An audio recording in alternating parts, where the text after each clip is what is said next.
Captain Dong-Su stared at the massive debris field floating in space ahead of his ship.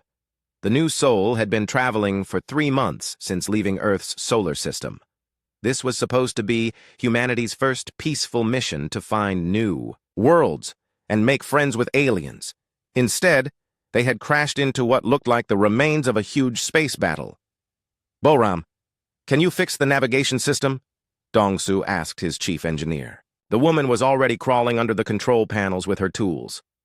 "Give me 20 minutes, Boram said from under the console. "Whatever hit us scrambled our computers good. I need to reset everything manually."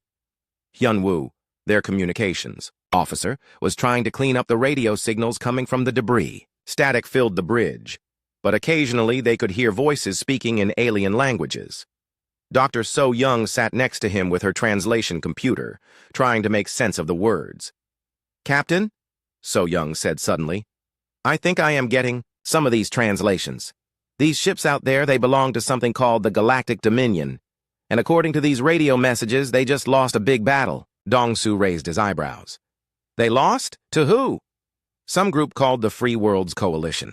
It says here that the Dominion's invincible fleet was completely destroyed 3 days ago.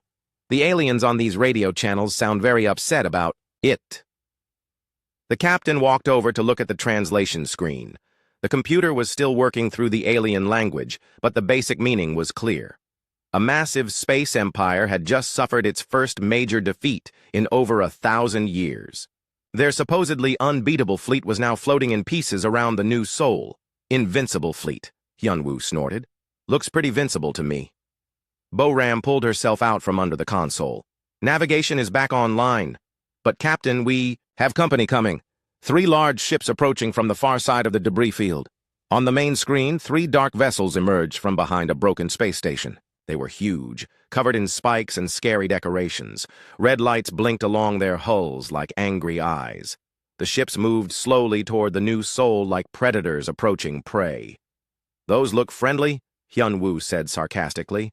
Dr. So Young's computer beeped with a new translation. "Captain, they are hailing us.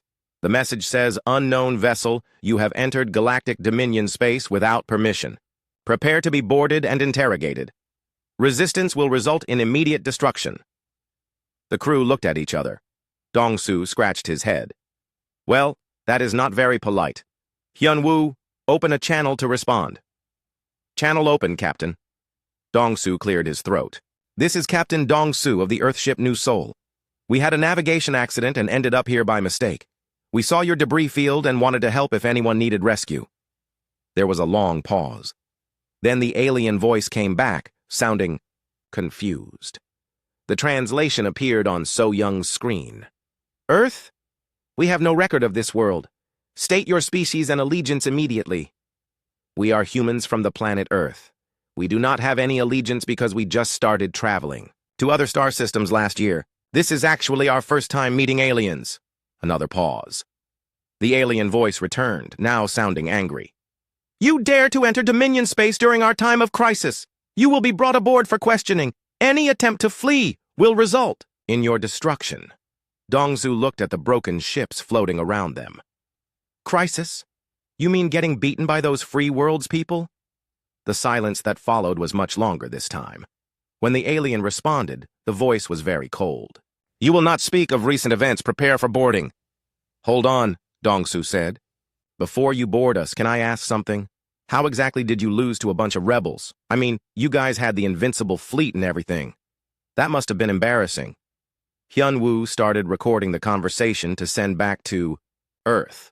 Boram was trying not to laugh while she monitored their systems. Dr. So Young was taking notes on alien psychology. The alien voice came back very angry. "The Galactic Dominion does not suffer defeats. There was merely a temporary tactical setback against terrorist forces." "Temporary setback?" Dong-Su looked at the destroyed ships around them. "Your entire fleet is space junk. That looks pretty permanent to me." "You will be silent!" the alien shouted.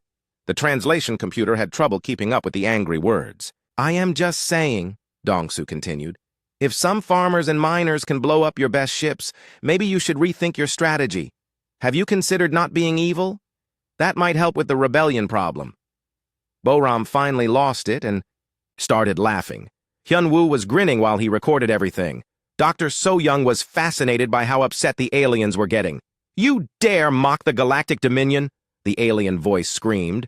"We have ruled the galaxy for over 2,000 years. We are the supreme power of all known space." "Were," Dong-su corrected. "Past tense.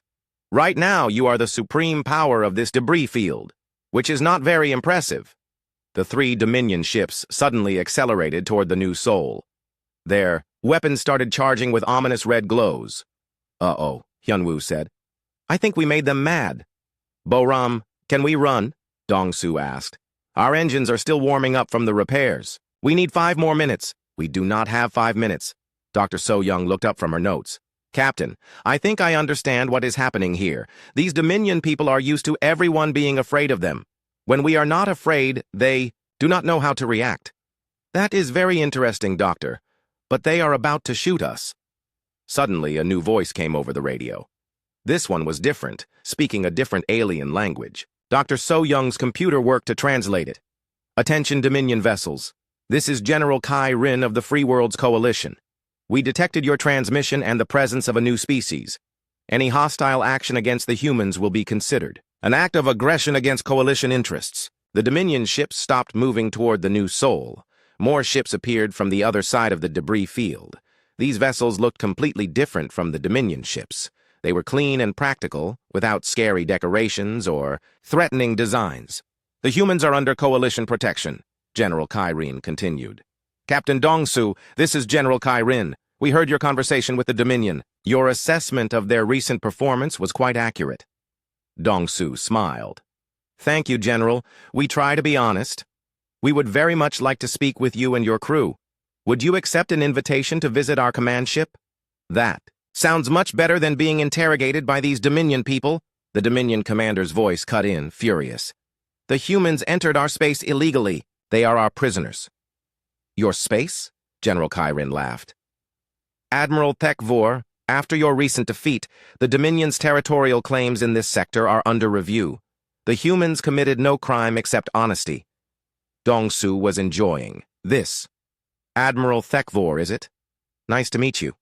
Sorry about your fleet." "You will pay for your insolence, human," the Admiral snarled. "With what? Bad reviews? We literally just got here, and you are already threatening us. That does not seem like good customer service." General Kai Rin's voice came back, and even through the translation they could hear amusement. "Captain Dong-su, I think you and your crew will fit in well with the Coalition. Admiral Thek-vor, you are outnumbered and outgunned. Again, I suggest you withdraw before you suffer another embarrassing defeat." The three Dominion ships slowly backed away from the new Seoul. Admiral Thek-vor's final transmission was full of threats about the Dominion's revenge, but his ships continued retreating. "Well," Dong-su said to his crew, "that was exciting. Hyun-woo, please send a message back to Earth. Tell them we found aliens and they have been having a war. Also tell them that one side is much more reasonable than the other." "Already on it. Captain, Earth is going to love this recording." Dr. So-young was still taking notes. "This is fascinating. We have accidentally become involved in a galactic conflict simply by being ourselves." Bo-ram finished her repairs and stood up. "Engines are ready, Captain. We can go wherever you want." "Let us go meet General Kai Rin.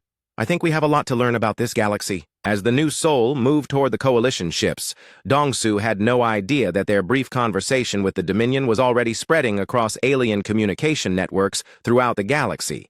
For the first time in centuries, someone had laughed at the Galactic Dominion's threats instead of trembling in fear. The consequences of that laughter would change everything. Admiral Thek-vor paced back and forth on the bridge of his ship, the eternal dominance. His claws clicked against the metal floor with each angry step.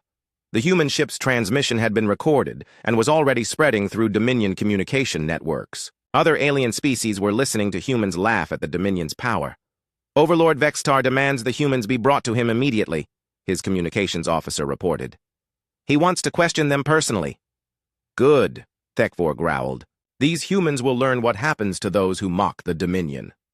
Meanwhile, on the new Seoul, Captain Dong-su and his crew were having a very different conversation with General Kai Rin. The Coalition leader appeared on their main screen. looking like a tall humanoid with blue skin and 4 arms. "Captain Dong-su, your species is completely unknown to us," General Kairin said. "Where exactly is this Earth?" "About 40 light years from here, in what you probably call the Outer Rim," Dong-su replied. "We only invented faster than light. Traveled 2 years ago. This is our first exploration mission. And you immediately started insulting the galaxy's most feared empire?" Dr. So-young leaned forward. "General, we did not mean to insult anyone. We were just being honest about what we observed. From our perspective, the Dominion's defeat appears to be a simple military failure, not some cosmic disaster."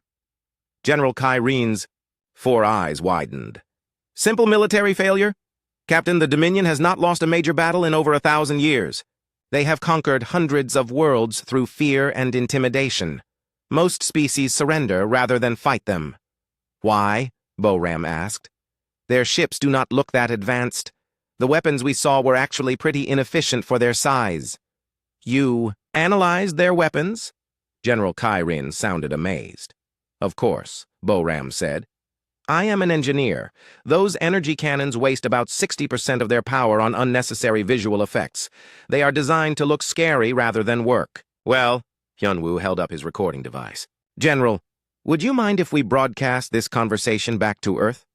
Our planet's leaders will want to know about galactic politics." "You want to broadcast our military discussions?" "Not the secret stuff," Dong-su said quickly. "Just the basic facts about who is fighting who and why. Earth likes to stay informed about current events." Back on the Dominion flagship, Admiral Thekvor received orders to capture the humans at any cost. But before he could act, his communications officer brought disturbing news. "Admiral, the human transmission is being shared across multiple networks. Other species are starting to comment on it." "What kind of comments?" "They are asking questions about our recent defeat. Some are even laughing." Thekvor's anger grew. "Send boarding parties to capture the human ship immediately." But when the Dominion troops tried to board the new Soul, they found coalition ships protecting it. General Kairin had decided the humans were too interesting to let the Dominion capture them. On Earth, the recording of Captain Dong-su's conversation with Admiral Thekvor was being analyzed by every government and military organization on the planet. The reaction was not what anyone expected. "So these Dominion people think they rule the galaxy?" asked President Kim during an emergency meeting. "Based on what? Fear?"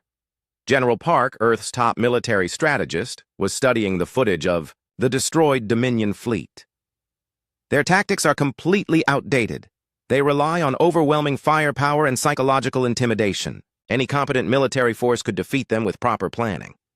"Should we be worried about them attacking Earth?" asked the Secretary of Defense. "Not really," General Park replied. "If a small coalition of rebels can destroy their best fleet, they are not as dangerous as they pretend to be. Besides, they seem more focused on threatening people than actually fighting." Meanwhile, Dr. Lee from the Institute of Xenology was analyzing the alien psychology. "The Dominion appears to be built entirely on their reputation for invincibility. When that reputation is challenged, their whole power structure becomes unstable." Back in space, the new Soul had docked with General Kairin's command ship. The human crew was getting a tour of coalition technology while answering questions about Earth and human society. "Your species has only had space travel for 2 years?" asked Commander Yelton, General Kairin's second-in-command. "How did you develop such advanced social concepts?" "What do you mean?" Dr. So-young asked. "Your approach to conflict resolution, your economic systems, your democratic processes. Most species take centuries to develop such sophisticated methods." Dong-su shrugged. "We had a lot of practice fighting each other. Eventually, we figured out that cooperation works better than conquest." Engineer Boram was examining coalition ship designs with their technical staff. "Your vessels are much more practical than Dominion ships," she told the alien engineers. "Better power distribution, more efficient weapons, superior defensive systems." "We focus on function over appearance," the lead engineer explained. "The Dominion builds ships to intimidate enemies. We build ships to win battles. That makes sense. Intimidation only works if people are afraid of you."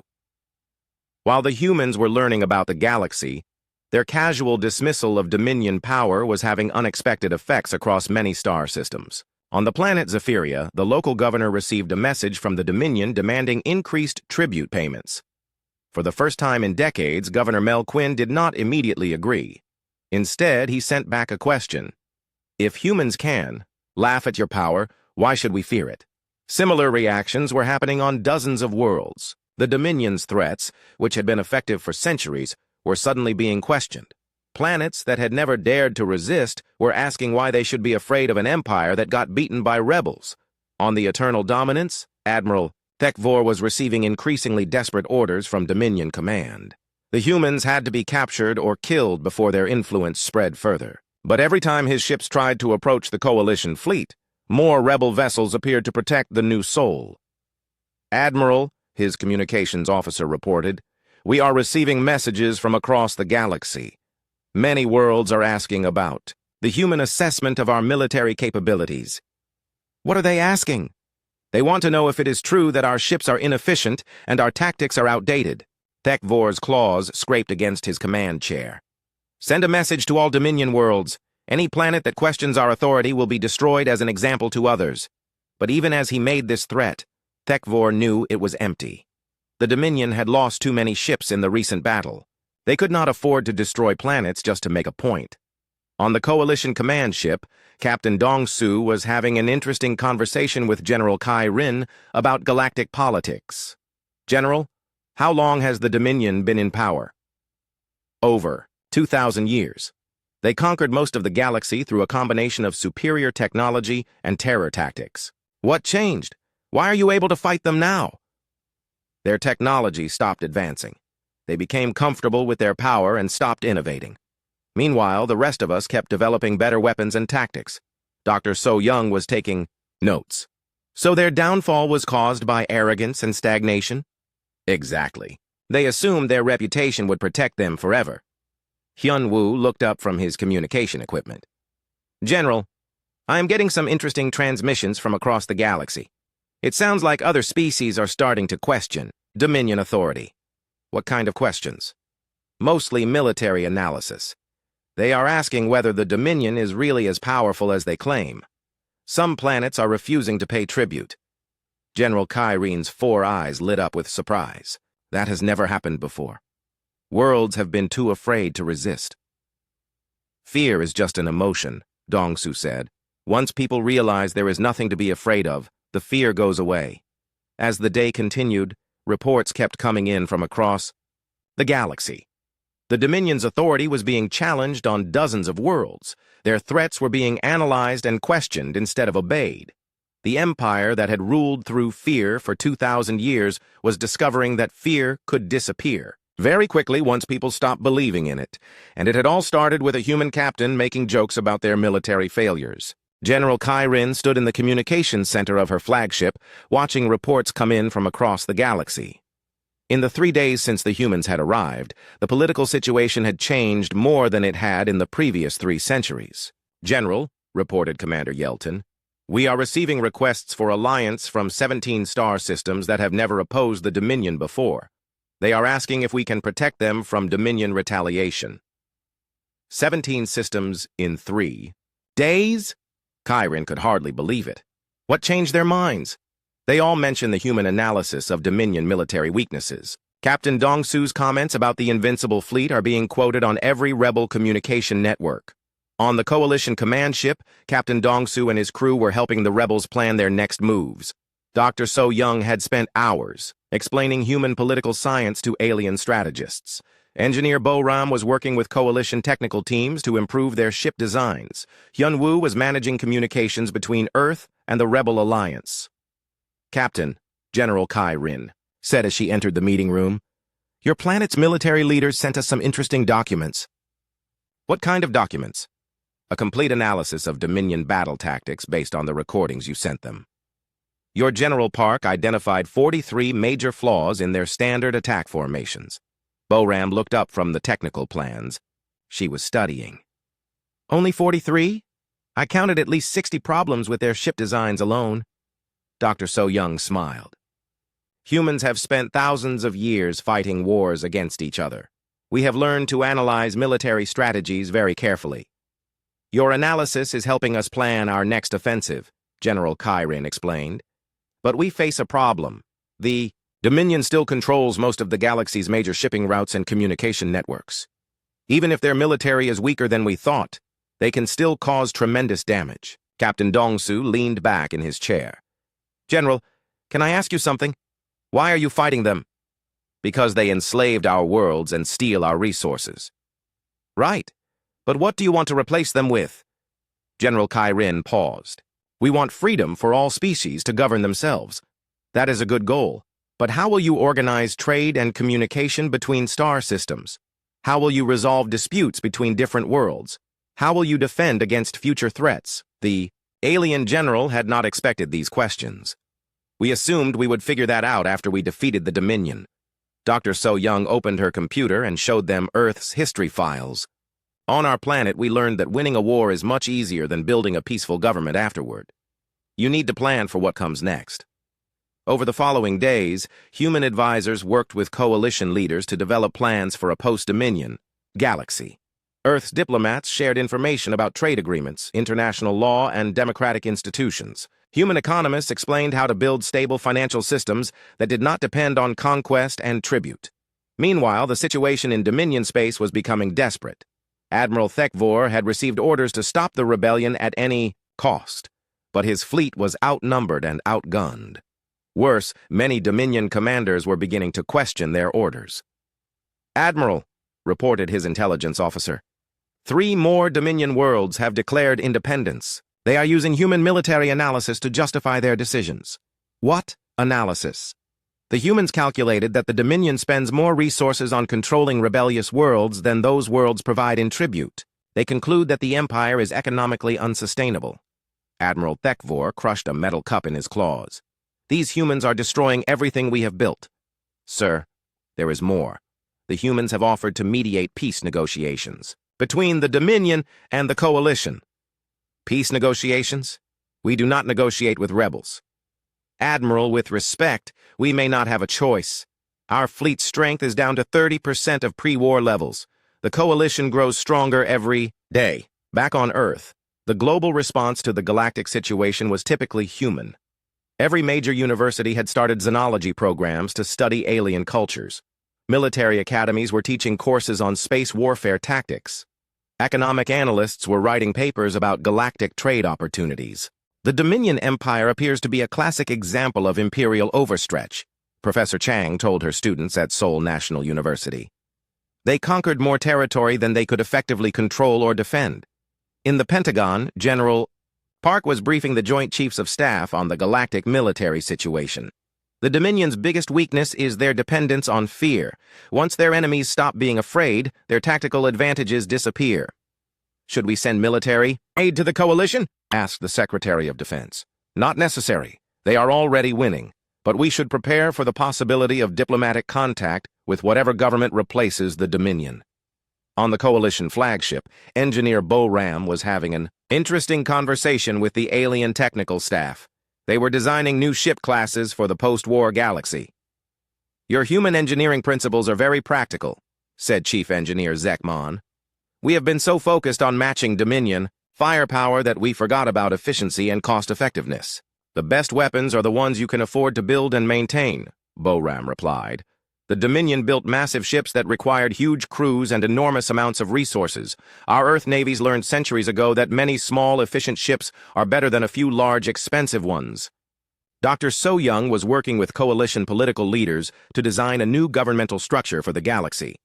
The key is balancing local autonomy with central coordination, she explained. Each world should govern itself, but there needs to be a system for resolving disputes and coordinating defense. Like your United Nations on Earth? Asked General Kyrin. Similar idea, but hopefully more effective. We have learned from our mistakes. As news of these discussions spread across the galaxy, more worlds began joining the Coalition. The Dominion's iron grip on galactic civilization was cracking under pressure from species who were no longer afraid to resist. On the planet Xerion, Governor Mekdar received the usual Dominion demand for tribute payments. For the first time in his career, he sent back a refusal. According to human economic analysis, our world produces more value than we send to the Dominion capital. We are keeping our resources to invest in local development.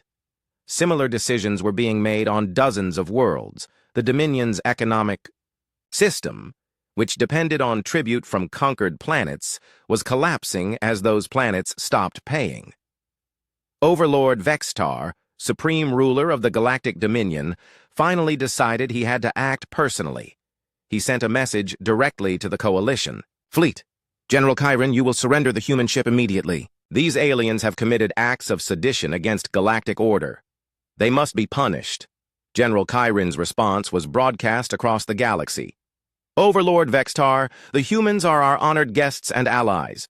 They have committed no crimes except honesty. If you wish to discuss the future of galactic governance, we invite you to join our peace negotiations. Peace negotiations? Vextar's voice was filled with rage. The Galactic Dominion does not negotiate with terrorists and rebels. Captain, Dongsu asked to respond personally.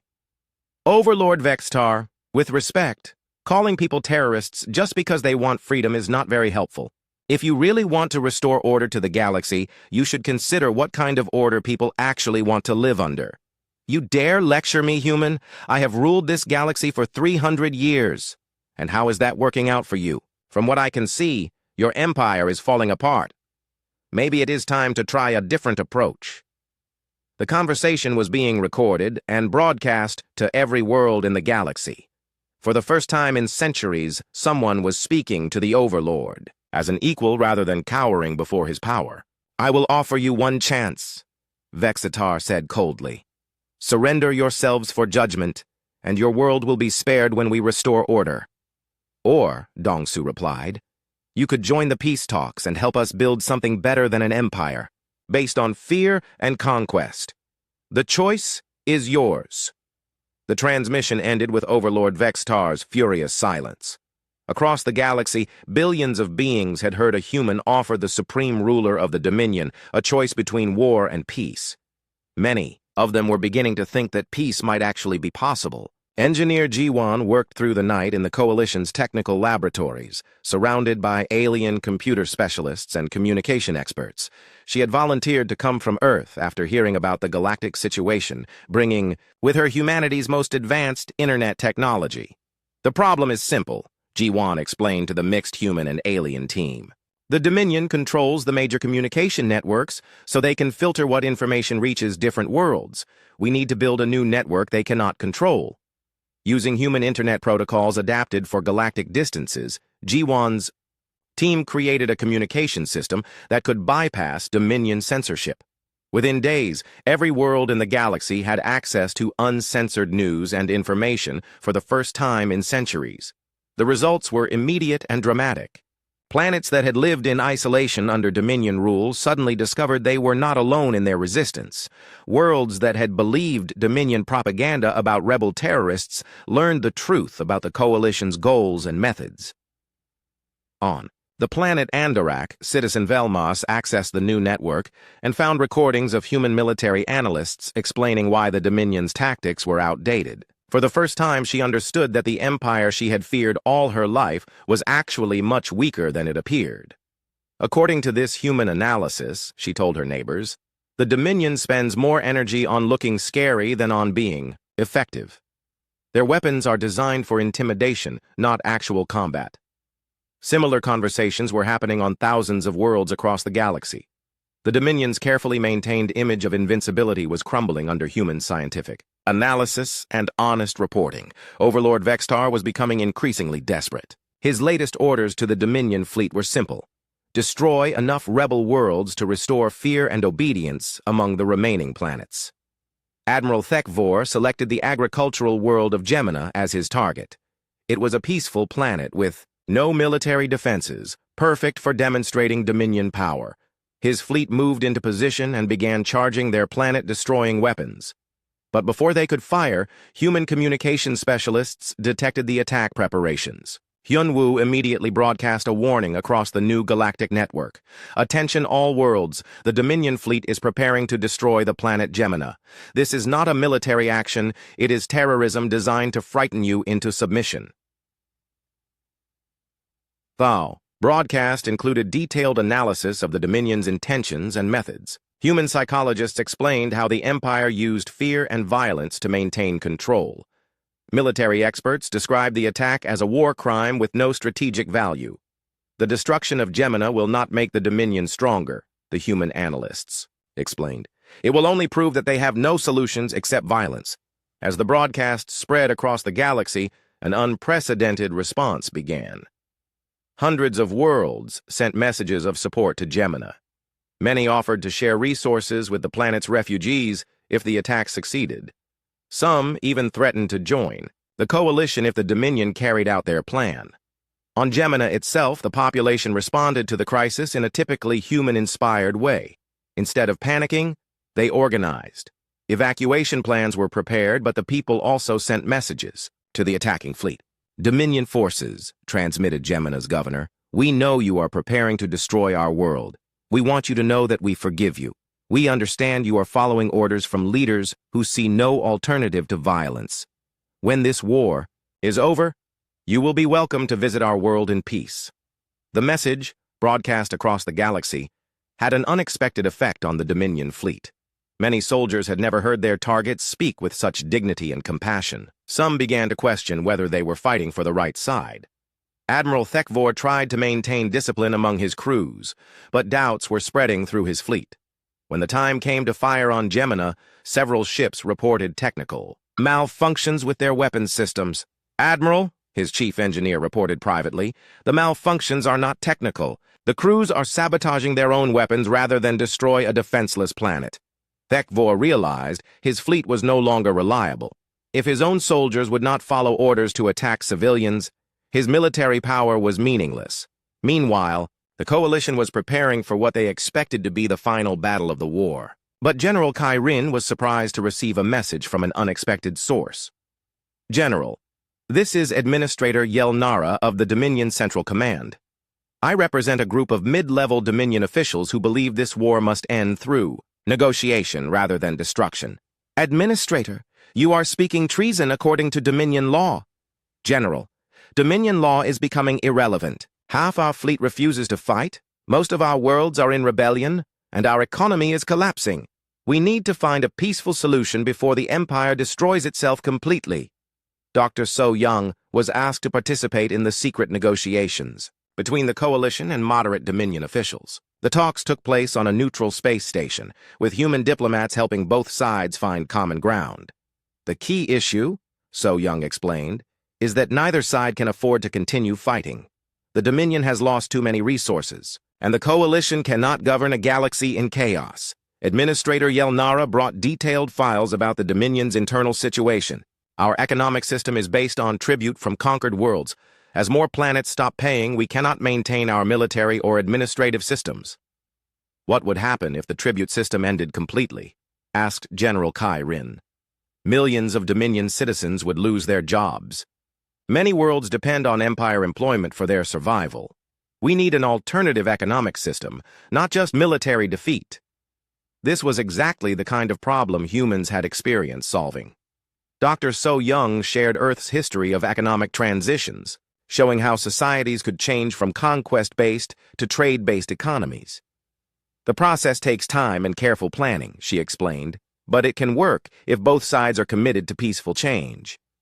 Back on Earth, the response to galactic developments was enthusiastic. Universities were preparing exchange programs with alien worlds. Corporations were planning interstellar trade ventures. Environmental scientists were excited about studying alien ecosystems. This is the greatest opportunity in human history, President Kim told the United Nations General Assembly. We have a chance to help build a peaceful galactic civilization based on cooperation rather than conquest. But not everyone in the Dominion was ready for peaceful change. Overlord Vextar rejected all negotiation attempts and ordered his remaining loyal forces to prepare for a final assault on the coalition fleet. We will crush these rebels and their human allies, he declared. The galaxy will learn to fear us again. However, Vextar's support was evaporating even within his own government. More Dominion officials were secretly contacting the coalition, offering information and assistance in exchange for protection during the transition to a new system. Commander Zekthos, One of the Dominion's most experienced military leaders sent a private message to General Kyrin. General, many of us in the Dominion military are tired of fighting wars we cannot win for goals we no longer believe in. If you can guarantee fair treatment for our soldiers and their families, we are prepared to discuss surrender terms.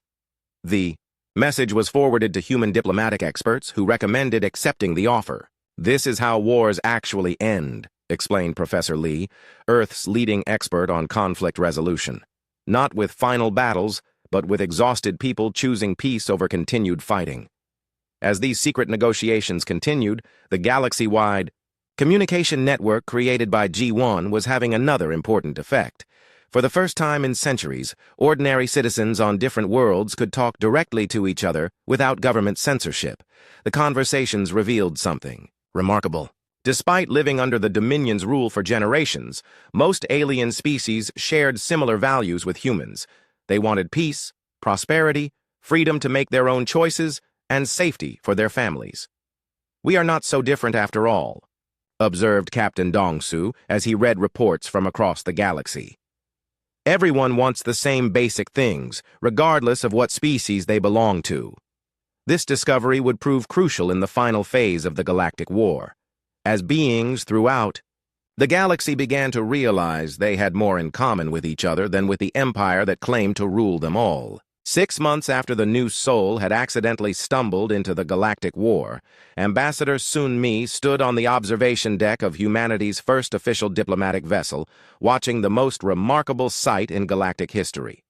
Representatives from over 3,000 worlds were gathering for the Constitutional Convention that would establish the new Galactic Democratic Alliance. The Dominion Empire had not fallen through military conquest or violent revolution. Instead, it had transformed itself through bureaucratic efficiency and practical reform. Former Overlord Vextar, now serving as Regional Administrative Coordinator for the Outer Spiral Territories, was actually attending the convention as an elected delegate. "I still cannot believe how this ended," General Kyrin told Sunmi as they watched Dominion and Coalition representatives working together on trade agreements. "We prepared for decades of warfare, but the Empire changed itself from within."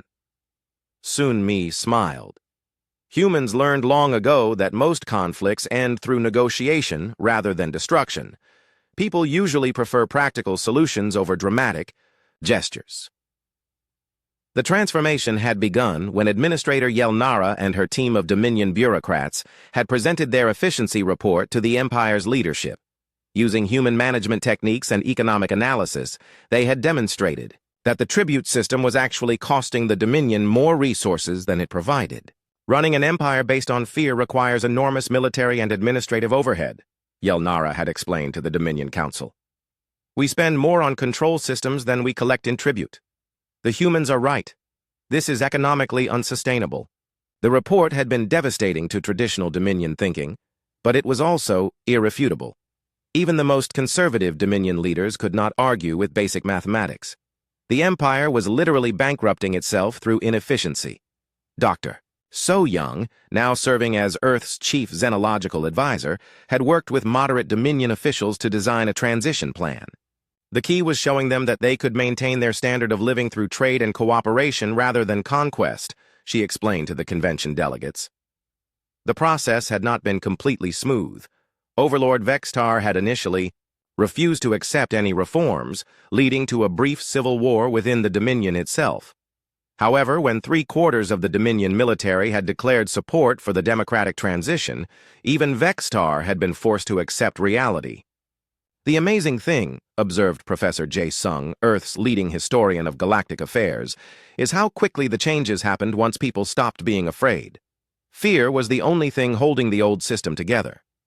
Captain Dongsu, now promoted to admiral and commanding Earth's small but growing space fleet, was helping to organize the new galactic defense forces. The irony was not lost on him that the Dominion's former enemies were now working together to protect the galaxy from external threats.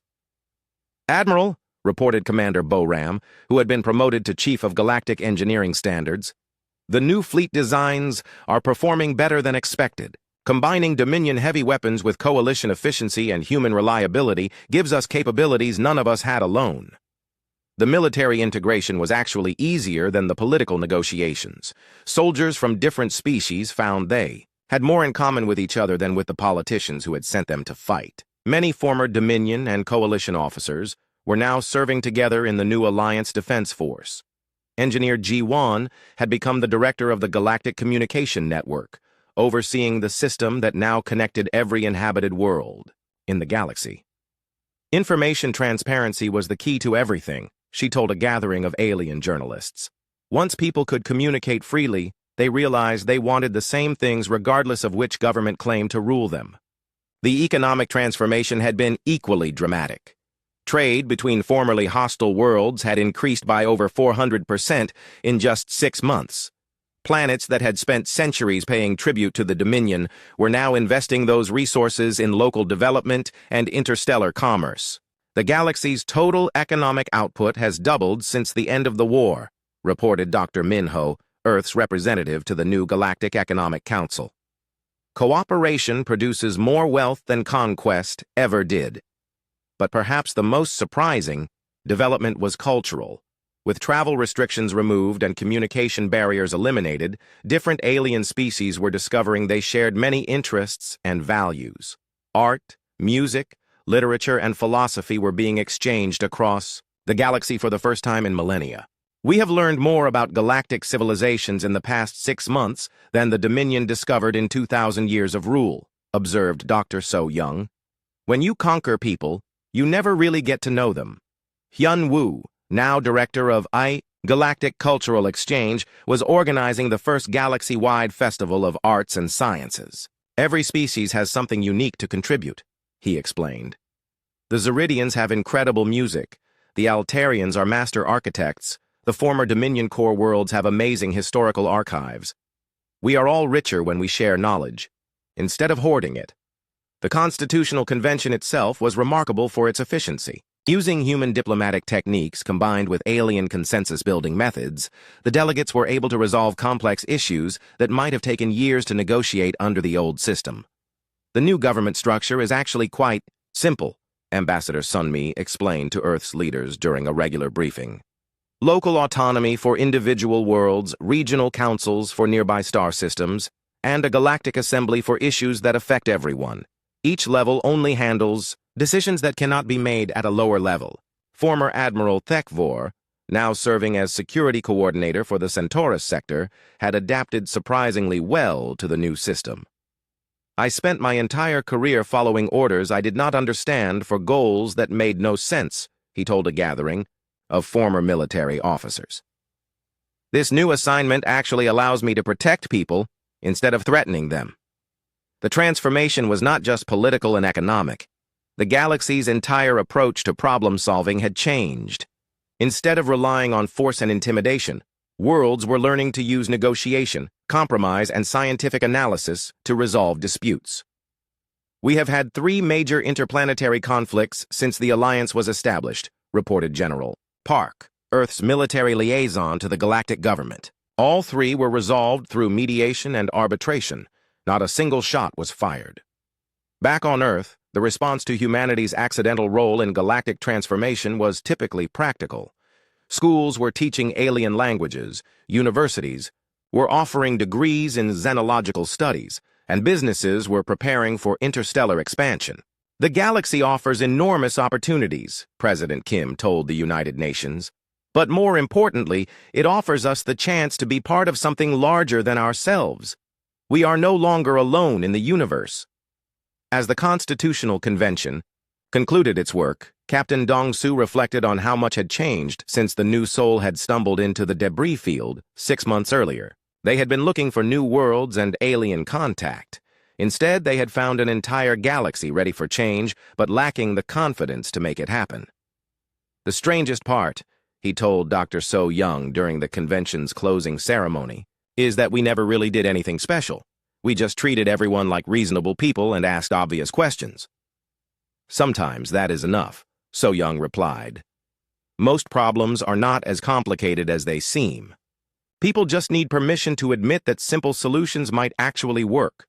General Kai Rin, now serving as the first elected president of the Galactic Democratic Alliance, gave the closing address to the convention. 6 months ago, we lived in a galaxy ruled by fear and division. Today, we begin building a civilization based on cooperation and mutual respect. We could not have achieved this transformation without our human friends, who showed us that even the mightiest empire is just a collection of people making decisions. When those people choose differently, everything changes. As the delegates departed to return to their home worlds and begin implementing the new galactic government, Ambassador Sunmi made one final observation in her report to Earth. Humanity's greatest contribution to galactic civilization was not our technology or our military tactics. It was our refusal to be impressed by pompous authority and our insistence on treating complex problems as puzzles to be solved rather than disasters to be endured. The galaxy had indeed turned out to be much more reasonable than anyone had expected. It just needed someone to point out that being reasonable was actually an option.